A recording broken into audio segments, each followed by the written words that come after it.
नमस्कार मित्रांनो, दुहेरी माझा मितवा मालिकेच्या आजच्या भागामध्ये लावण्याने आणलेल्या इंटरव्ह्यूवर ईश्वरीचा खूप अपमान केलेला असतो. त्यामुळे अर्णव त्याला उत्तर देत म्हणतो की माझ्या ईश्वरीच्या मनाची श्रीमंती माझ्याकडे असलेल्या पैशात कधीच मोजता येणार नाही. ती मनाने खूप श्रीमंत आहे आणि तुम्हाला काय माहिती आहे तिच्याबद्दल? आता तिला जज करणाऱ्या लोकांना मी सांगतो की ईश्वरी ही खरं तर इंदोरची आहे, परंतु ती मुंबईत इथे आली आणि तिच्या आत्यावर बर्डन नको म्हणून तिने स्वतः इथे नोकरी केली आणि स्वतः तिने मेहनत घेतली आणि तिचं हार्डवर्क हे मी अगदी जवळून पाहिलेलं आहे. तुम्हाला ईश्वरीची हॉनेस्टी कधीही दिसणार नाही. तिच्या हॉनेस्टीसाठी मी एक एक्झाम्पल देऊन तुम्हाला सांगतो की जेव्हा माझ्या गाडीची काच तुटली होती ना, त्यावेळेला ईश्वरीने स्वतः माझ्या सात्विक फॅशनमध्ये नोकरी करून माझ्या गाडीची काच फुटल्याचे सगळे पैसे मला तिने परत केले होते. इतकी ऑनेस्ट आहे ती आणि इतकी हार्डवर्करही आहे आणि ती गोल्ड हार्टेड आहे, प्युअर हार्टेड आहे माझी ईश्वरी. असं म्हणून आता ईश्वरीच्या खांद्यावर हात ठेवत तर कधी ईश्वरीचा हात धरत अर्णव सगळ्यांसमोर कन्फेस करत असतो. त्यामुळे ईश्वरीला खूप भरून आलेलं असतं. तो म्हणतो की इथून पुढे मी ईश्वरीबद्दल काहीही चुकीचं ऐकून घेणार नाही, कारण की ईश्वरी कशी आहे ना ती मला माहिती फक्त, आणि तिला हे पैसा, प्रॉपर्टी, बँक बॅलन्स याच्यापेक्षा तिला तिच्या मनाची श्रीमंती खूप मोठी वाटते आणि तिला तिची नाती जपणं हे खूप महत्त्वाचं आहे. पैशापेक्षा तिच्यासाठी नाती महत्त्वाची आहेत आणि ती नाती ती अगदी मनापासून निभावते आणि तिच्यामुळेच मी बदललोय. गेट दॅट असं म्हणून तो सगळ्यांना ओरडतो. म्हणजेच तिला जज करणाऱ्यांवर तो अगदी व्यवस्थितपणे उत्तर देत असतो. पुढे तो म्हणतो की ईश्वरी ही कधीही पैसा बघणारी नाहीये. तिने प्रत्येक वेळेला सगळ्यांची मनं जपली आणि त्यामुळे ती माझ्यासाठी खूप महत्त्वाची आहे. आणि कितीही झालं तरीही तुमच्या या जज करणाऱ्या लोकांना नाही कळणार की ती कशी येते, कारण तिला मी अगदी जवळून पाहिलेलं आहे. आणि पुन्हा एकदा या जज करणाऱ्या लोकांना मला एकच सांगायचंय, ते म्हणजे I am very lucky to have her in my life. खरंच मिस इंदोर ही माझ्या आयुष्यात आल्यापासून माझं आयुष्य पूर्णपणे बदलून गेले आणि मी स्वतःला खूप लकी मानतो की अशी मुलगी माझ्याजवळ आहे. असं म्हटल्यावर आता ईश्वरी तर बघतच राहते की अर्णव सर इतकं चांगलं माझ्याबद्दल बोलतायत आणि खरंच त्यांना असं वाटतं का? तेव्हा खरं तर तिचे डोळे अगदी डबडबून गेले असतात पाण्याने. तेव्हा मग तिकडे असणारा इंटरव्ह्यूवर म्हणजेच तो पंकज म्हणतो की I am very sorry sir, लोकांचं ऐकून मी हे खूप चुकीचा प्रश्न विचारले तुम्हाला आणि आता मला एक गोष्ट समजते, ते म्हणजे की तुम्ही दोघेही खूप छान कपल आहात आणि तुम्ही एकदम बेस्ट कपल आहात, वर्ल्डमधलं best couple. You are just made for each other both. असं म्हणून आता इथे तो दोघांनाही बघत असतो आणि तेव्हा खरं तर सगळ्यांना खूप आनंद होतो आणि सगळेजण आता अर्णवसाठी आणि ईश्वरीसाठी टाळ्या वाजवायला लागतात. आणि टाळ्या वाजवत असताना इथे मुद्दामच राकेश आणि लावण्य हे दोघंजणही त्यांच्याकडे बघून चिडत असतात. आता मनातल्या मनातच अर्णवला बघत राकेश म्हणतो की झालं, लावण्याचा आता हा प्लॅनही फसला, आता ना मलाच काहीतरी करावं लागेल.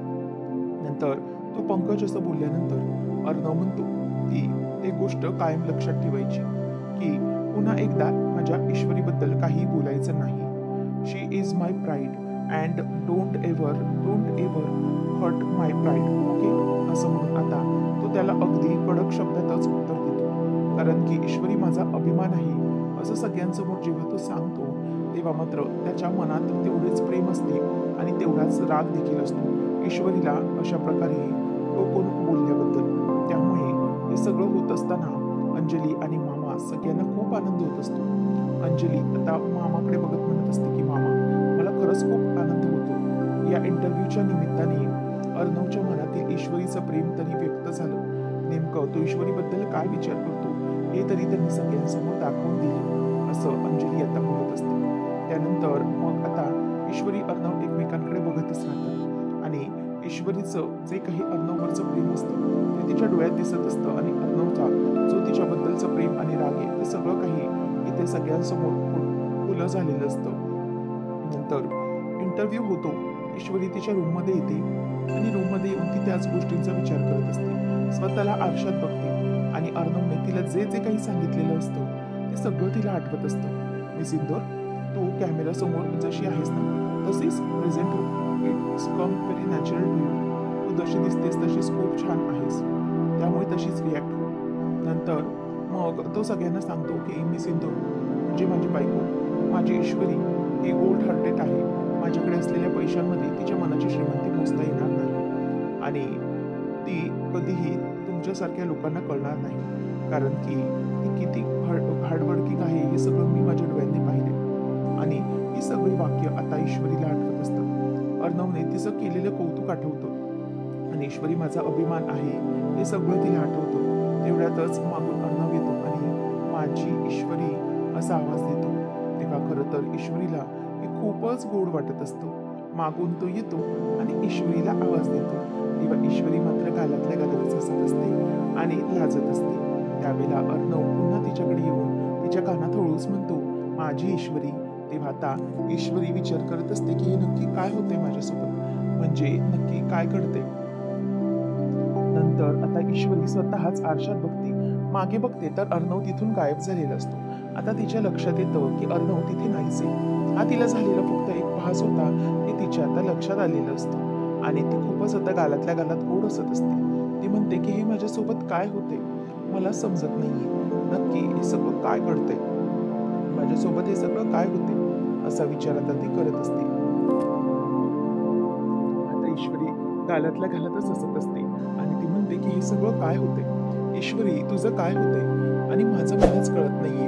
अर्णव सर हे जे काही बोलले ते काय होतं, म्हणजे अर्णव सर खरंच माझ्याबद्दल असा विचार करत आहे का? नक्की त्यांच्या मनात माझ्याबद्दल काय आहे आणि हे असे भास का होत आहेत तुला ईश्वरी, नेमकं काय आहे हे, असं ती स्वतःलाच अगदी हसत हसत विचारत असते. त्यानंतर मग अर्णवचं आणखी वाक्य तिला आठवतं की ईश्वरी माझा अभिमान आहे आणि कधीही माझ्या अभिमानाला ठेस लागेल असं कोणीही काही करू नका. आता हे सगळं आठवत असताना ईश्वरी म्हणते की अर्णव सर आज जे काही बोलले ते खरंच मला आठवून इतकं छान का वाटतंय, म्हणजे ते जे काही बोलले ते मला खरंच खूप आवडलं. सगळ्यांसमोर ते मला माझी ईश्वरी असं म्हणाले. त्याचबरोबर तिला हेही आठवतं की अर्णव हा बाजारात गेल्यानंतर तू हरवशील कारण तू माझी रिस्पॉन्सिबिलिटी आहेस हे बोललेलं तिला आठवतं. मग ती विचार करते की नक्की काय आहे अर्णव सर हे माझ्याबद्दल नक्की काय विचार करताय. ते मला फक्त स्वतःची जबाबदारी समजतात, तर मग सगळ्यांसमोर माझी ईश्वरी असं का म्हणत होते. आणि तेवढ्यातच तिचं हे मन दुसऱ्या बाजूने वळतं. ती म्हणते की नक्की काय आहे, अर्णव सर माझ्याबद्दल खरंच असा विचार करतायत का की ते उगीचच बोलायचं म्हणून बोलत होते, हे मला काय होतंय, असा विचार आता ईश्वरीला येत असतो आणि तिचा पुन्हा एकदा गोंधळ उडालेला असतो. आता ईश्वरी विचार करते की नाही, काहीतरी नक्कीच गडबड आहे. पण सर मला का म्हणाले सगळ्यांसमोर माझी ईश्वरी, असं सगळ्यांसमोर त्यांनी बोलायला नको पाहिजे होतं ना. म्हणजेच किती वेळा, जवळजवळ बऱ्याच वेळा ते माझी ईश्वरी म्हणून म्हणाले. तेव्हा आता हे सगळं बोलण्याची काय गरज होती बरं. हे सगळं ती बोलत असताना तिथून अर्णव मागून येतो आणि तिचं बोलणं ऐकत असतो. तेव्हा खरं तर त्यालाही तिथे वेगळंच बसतं मनात की ईश्वरीला मी सगळ्यांसमोर माझी ईश्वरी बोललो हे आवडलेलं दिसत नाहीये. म्हणूनच आता ती म्हणत असते की नक्की काय, तिचा चेहरा पडून गेलेला असतो. त्यावेळेला अर्णव ईश्वरीकडे येतो आणि तिला आवाज देतो आणि म्हणतो मिस इंदोर. तेव्हा आता ती मागे वळून बघते आणि म्हणते की तुम्ही परत का आलात इथे, म्हणजे तुम्ही सारखं सारखं आता मला ऐकायचं नाहीये तुमच्या तोंडून माझी ईश्वरी म्हणून किती वेळा बोललात तुम्ही आणि आता पण परत येऊन बोलताय. खरंच बोलताय की काहीच कळत नाही मला काय बोलताय. तेव्हा खरं तर ईश्वरीला भास झाल्यामुळे ती तसं बोलून दाखवत असते, परंतु ईश्वरीच्या या बोलण्यामुळे अर्णवला मात्र वाईट वाटलेलं असतं आणि तो तिथेच उभा असतो आणि म्हणतो की ओके फाईन, मी पुन्हा तुला कधीही बोलणार नाही. ती म्हणते की सर नक्की काय आहे, म्हणजे सर इथे खरंच होते का, माझी तर प्रॉब्लेमच झाला, म्हणजे सरांना मी दुखावलं. तेव्हा अर्णव आता म्हणतो मी सिंदूर फाईन, मी तुला पुन्हा कधीही तसं बोलून दाखवणार नाही. ईश्वरी विचार करते की बापरे, खाल्ली इशू माती तू. अगं सर तुझ्याबद्दल इतकं चांगलं बोलले आज आणि तू मात्र त्यांना दुखावलंस. आता काय करू मी, मला काय माहित होतं की तिथे खरंच सर होते. मला वाटलं की दुसरंच, म्हणजे भास झाला असेल पुन्हा एकदा मला. आता मी तरी काय करणार, काहीतरी केलंच पाहिजे. अर्णव सरांना हे हर्ट केले त्यासाठी काहीतरी केलंच पाहिजे. इशू सगळी गडबड गोंधळ करून टाकलायस तू, काय केलंस, असं म्हणून ती स्वतःलाच आता दोष देत असते. नंतर राकेश आता हे सगळं झाल्यामुळे खूप जास्त दुःखात असतो. तो आता जाऊन बारमध्ये दारू प्यायला बसलेला असतो आणि त्याला जे काही असतं सगळं आठवत असतं. त्याच्या मोबाईलवर ईश्वरी आणि अर्णवचा इंटरव्ह्यू असतो, तो लाईव्ह त्याला दिसत असतो. नंतर मग आजूबाजूला जे काही दारू प्यायला बसलेले असतात तेही त्यांच्याही मोबाईलवर तोच इंटरव्ह्यू सुरू असतो. सगळीकडे ईश्वरी आणि अर्णव यांचा इंटरव्ह्यू व्हायरल झालेला असतो. त्यामुळे आता सगळे तो अगदी आनंदाने बघत असतात आणि म्हणतात की हा बघ त्यांची जोडी कसली भारी आहे, असं म्हणून आता लोकांची वाक्य त्याला आठवतात आणि ते सगळं सगळं त्याला कानामध्ये सगळं अक्षरशः घुमत असतं. इकडून तिकडून सगळ्याच बाजूने अर्णवचंच ईश्वरीविषयीचं प्रेम सगळीकडे पसरत असतं. त्यामुळे आता हे सगळं होत असताना राकेशला खूप चिड येत असते आणि तो आता त्याचे दारूचे पेगवर पेग मारत असतो. तेवढ्यातच तो टिचकी वाजवून पुढचा पेग मागवतो. तेव्हा एक मुलगी तो पेग देण्यासाठी म्हणून येते आणि म्हणते की एन्जॉय युअर ड्रिंक सर. तेव्हा ती असं बोलून निघत असताना राकेश तिच्यावर भयंकर चिडतो आणि उठून तिचा हात अगदी घट्ट धरतो आणि म्हणतो की काय गरज होती हे सगळं बोलण्याची, जास्त शहाणपणा करण्याची काय गरज आहे, इथे काही बोलण्याची गरज होती का, गपचूप इथे ग्लास ठेवायचा आणि निघायचं ना, ही जास्तीचं बोलायची काय गरज होती. असं बोलल्यावर ती मुलगी ओरडते आणि म्हणते की सर प्लीज माझा हात सोडा, मला त्रास होतोय. त्यावेळेला ती असं ओरडल्यानंतर राकेश भानात येतो आणि आजूबाजूला बघतो आणि तिचा हात सोडतो आणि म्हणतो की I am very sorry, actually माझं चुकलं, आय एम व्हेरी सॉरी, असं म्हणून तो तिची माफी मागतो आणि ती मुलगी तिथून गपचूप निघून जाते. आणि त्यानंतर मग आता राकेशला लक्षात येतं की त्याच्याकडून खूप मोठी चूक झाली, परंतु वेळी सावरली नाही तर मार खावा लागला असता. नंतर मग तिने दिलेला ग्लास तो पटकन एका घोटातच संपवतो आणि म्हणतो की नाही, जसं मी आता हा ग्लास संपवला ना, तसंच अर्णव आणि ईश्वरी या दोघांच्या मधीलही प्रेम मी आता संपवून टाकणार आहे आणि तेही कायमचं. कितीही काही झालं तरीही आता ह्या दोघांना मला एकत्र असं ठेवून चालणार नाही.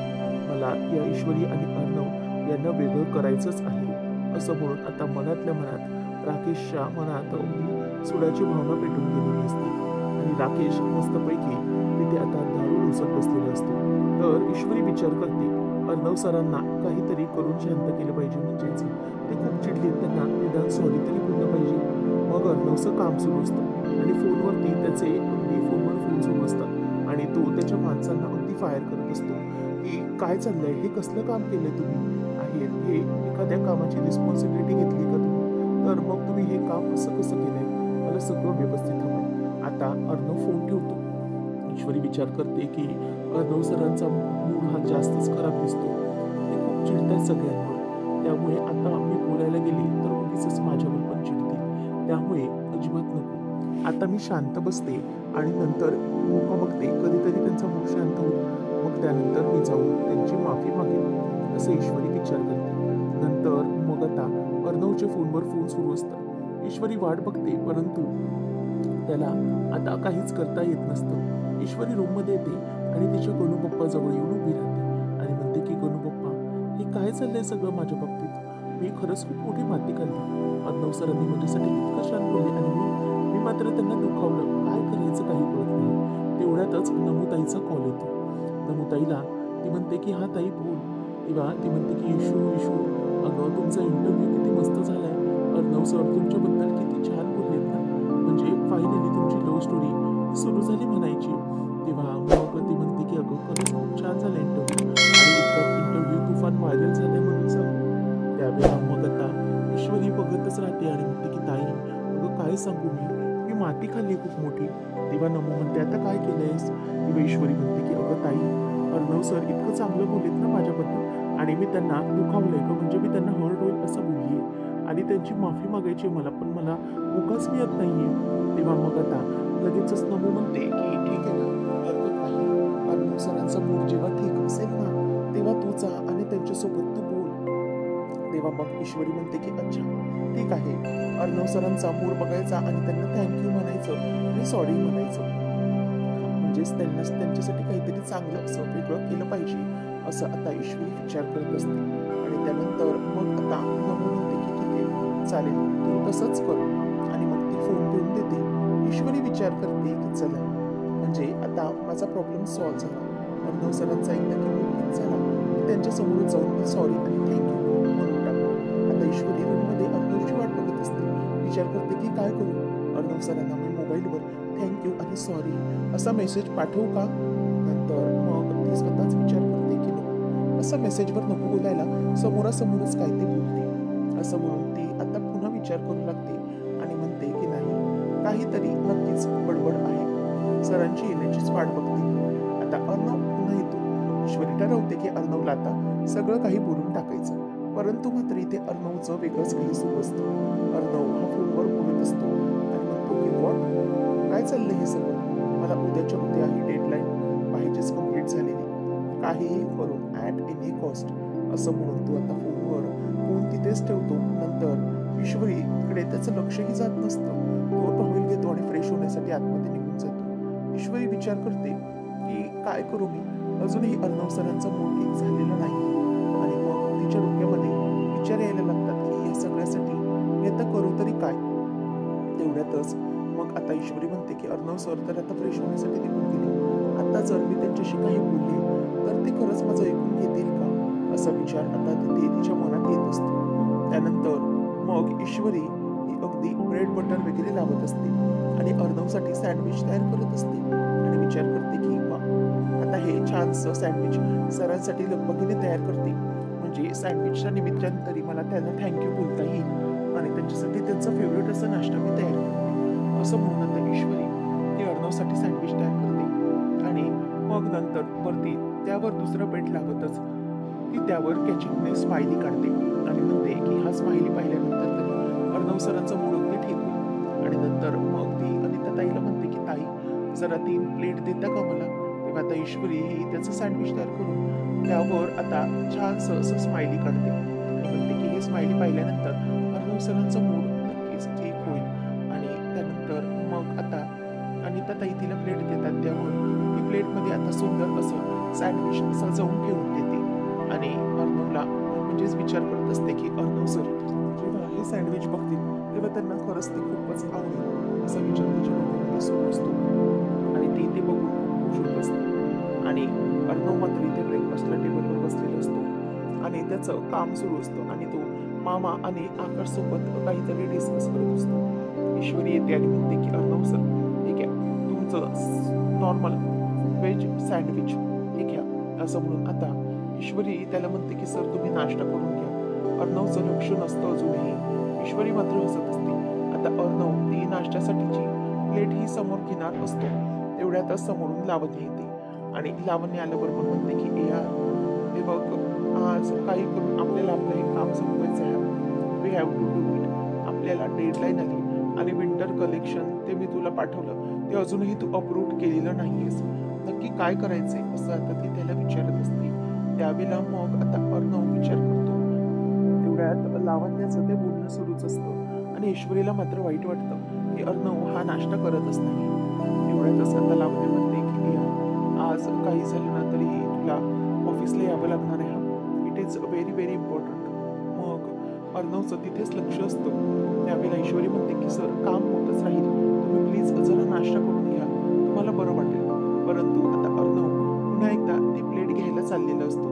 तेवढ्यातच आता लावण्य पुन्हा बोलते की यार, हे बघ, हे खूप महत्वाचं आहे. आपल्याला डेडलाईन आहे. 3-4 दिवसात आपल्याला हे सगळं क्लिअर करावं लागणार आहे. तुझं अप्रूव्हल आलं नाहीये तर मग पुढे कशा जातील गोष्टी? त्यामुळे या गोष्टींचा आपल्याला व्यवस्थितपणे शोध घ्यावा लागणार आहे. तेव्हा मग तो म्हणतो की ओके लावण्य, एक काम करेन मी, घरून हे सगळं बघेन. तेव्हा लगेचच ती म्हणते की नो यार, नॉट ॲट ऑल. तुला हे सगळं आता घरून बघता येणार नाही. कारण कामाचा प्रेशर खूप वाढलाय. तिथे तुला घरात बसून हे सगळं हँडल करता येणार नाही. तेवढ्यात अर्णवने हातात सँडविच घेतलेला असतो आणि ते सँडविच तो खायला जाणार. तेवढ्यात लावण्य परत दुसरा पॉइंट काढते. ती त्याला खरं तर खाऊनच देत नसते आणि मग ती म्हणते की यार, सी दिस नेक्स्ट लिस्ट, हे तर तू पाहिलंच नाही आणि त्यामुळे तुझंही अप्रूव्हल यावर राहिलेलं आहे. तेव्हा आता पुन्हा तो हातात घेतलेला सँडविच खाली करतो. ईश्वरी मनातच विचार करते की काय झालं? तिला नेमकंच यायचं होतं का? अर्णव सरांना नाश्ता पण करू देत नाही. ती म्हणते की यार सर, अर्णव सर, हो, तुम्ही नाश्ता तरी करून घ्या निदान. परंतु तेही करत नसतो. त्याच वेळेला मग आता आकाश म्हणतो की दादा, लावण्या इज राईट. ॲक्च्युली तू खूप दिवस ऑफिसमध्ये आला नाहीस म्हणून बरीचशी कामं पेंडिंग येतात. त्यामुळे तुला आज ऑफिसमध्ये यावं लागेल. त्यावेळेला मग राकेश मागेच असतो. हे सगळं तो ऐकत असतो. त्याला फक्त संधी हवी असते. ईश्वरीच्या बाबतीत अर्णव विचार करतो की मी जर गेलो तिकडे तर काय होईल याचा विचार येतो. कारण की मिस इंदोरला मी असं इथे एकटंच ठेवलं तर इथे राकेशही आहे. तो नक्कीच काहीतरी करण्याचा प्रयत्न करेल असं मनातल्या मनात सुद्धा तो विचार करतो. राकेश म्हणतो की वा लावण्य, तुझा हा प्लॅन वर्क होतोय असं वाटतंय. तुझा अर्णवला ऑफिसमध्ये घेऊ. दिवसभर अर्णव ऑफिसमध्ये कामात अडकून राहील आणि इथे दिवसभर इंदोरी जिलेबी माझ्या मिळतील अशी स्वप्न तो रंगवायला सुरुवात करतो. त्यानंतर ईश्वरी म्हणते की अर्णव सर, हो काम होतच राहतील, निदान नाश्ता तरी करून घ्या ना. तेव्हा अर्णव हो हो मिस इंदोर असं फक्त तिला बोलतो आणि पुन्हा एकदा तिच्याबरोबर म्हणजेच लावण्याबरोबर कामाचं डिस्कशन सुरू करतो. आणि हे सगळं होत असताना अर्णव म्हणतो की ठीक आहे, आपण या सगळ्या गोष्टी बघूया कशा हँडल करता येतील ते.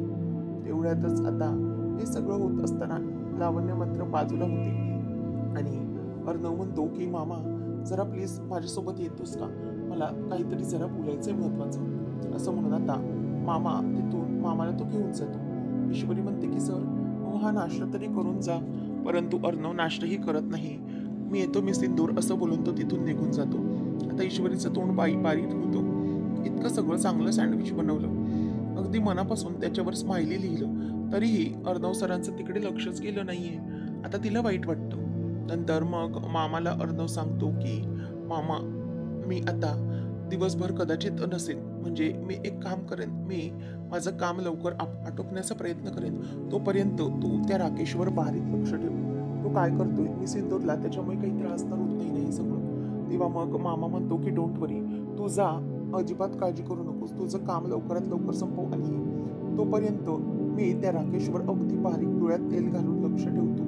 किती काय झालं तरीही आपली ईश्वरी ही त्याच्या तावडीत गेली नाही पाहिजे. अर्णवला असं वाटत असतं आणि त्यामुळे तो जरासा मनातल्या मनात खूप पॉझिटिव्ह असतो. ईश्वरीवर लक्ष ठेवायला मामाला सांगतो. पुढच्या भागामध्ये आपण पाहणार आहोत लावण्या आता राकेशला सांगत असते की आज संपूर्ण दिवस अर्णव माझ्यासोबत ऑफिसमध्ये असणार कामामध्ये आणि तो पूर्ण दिवस हा माझ्याबरोबर असणार. किती काही झालं तरीही त्या ईश्वरीला आम्ही आमच्यामध्ये येऊ देणारच नाही आणि ईश्वरीला किती काही झालं तरी मी कळू देणारच नाही. तेवढ्यातच आता इथे राकेश म्हणत असतो की लावण्य, एक गोष्ट अगदी मस्त केलीस तू, कारण की जर अर्णव तुझ्यासोबत असेल ना तर जेवढा वेळ जास्त तू अर्णव सोबत घालवशील ना तेवढा वेळ तो तुझ्यासोबत असेल आणि त्यामुळे तू तेवढा जास्त वेळ त्या ईश्वरी आणि अर्णवला एकमेकांपासून लांब ठेवू शकशील आणि तो तुझ्या जास्त जवळ येईल. अशानेच ते दोघं एकमेकांपासून लांब जातील. लावण्य मात्र खूपच खुश होते. नंतर ईश्वरी आता अर्णवसाठी डब्बा भरत असते. त्याच वेळेला ती आता त्या डब्यावर देखील आतल्या बाजूने चिठ्ठी ठेवत असते की थँक्यू अँड सॉरी सर. आता ती म्हणते की सर जेव्हा डबा उघडतील ना तेव्हा त्यांना समजेल की त्यांच्यासाठी हे खास सरप्राईज आहे. त्यावेळेला आता अर्णव हा लगबगीने गाडी घेऊन ईश्वरीला न सांगता निघूनच गेलेला असतो. तेव्हा मामा बाहेर असतो. ईश्वरी धावत धावत बाहेर येते. तिच्या हातात डब्याचं बास्केट असतं आणि ती म्हणते की अर्णव सर प्लीज थांबा असं म्हणून ती थांबत असते, परंतु तो काही थांबत नाही. नंतर इथे आता ईश्वरी ही टेन्शनमध्ये असते आणि अर्णव आणि लावण्य दोघं जणही काम करत असतात. लावण्याला अर्णवला काही गोष्टी समजावून सांगत असताना त्याच्या खांद्यावर वगैरे हात ठेवत असते आणि त्याच्याकडे अगदी प्रेमाने बघते. त्यावेळेला ती म्हणते की यार काही झालं तरीही तू फक्त माझा आहेस, मी कधीही तुला कोणाचा होऊ देणार नाही. तेवढ्यात ईश्वरी स्वतः टिफिन घेऊन अर्णवसाठी ऑफिसमध्ये आलेली असते. त्यावेळेला आता अर्णवला ती समोर बघते आणि अर्णव असा बसलाय आणि लावण्य त्याच्या खांद्यावर हात ठेवू नये हे पाहून ईश्वरीच्या चेहऱ्यावरचा रंगच आता उडून जातो आणि तिला खरं तर लावण्याचा खूपच राग येतो. नेमकं आता पुढे काय घडणार आहे पाहणं रंजकतेचं ठरेल. अशाच अपडेटसाठी आताच आपल्या चॅनलला सबस्क्राईब करा. धन्यवाद.